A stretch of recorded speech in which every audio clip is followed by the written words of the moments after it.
Magandang hapon po sa inyong lahat.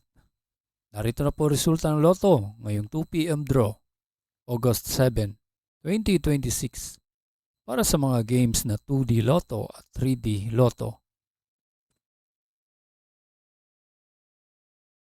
Para sa 2D Lotto, ito po ang winning combination: 13 and 12 in exact order.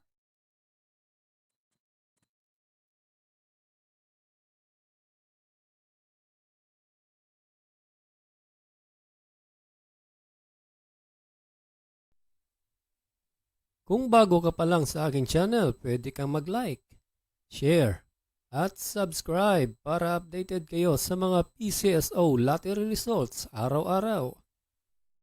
At para sa 3D Lotto, ito po ang winning combination: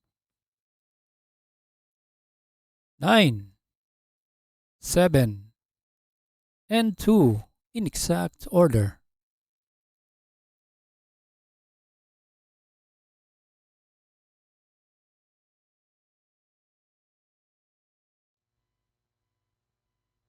Salamat po sa panonood ng Lotto Results Today by Mr. Wi-Fi. Good luck at maglaro ng responsable. Huwag kalimutang mag-like, share at subscribe. Hanggang sa muli, paalam po sa inyong lahat.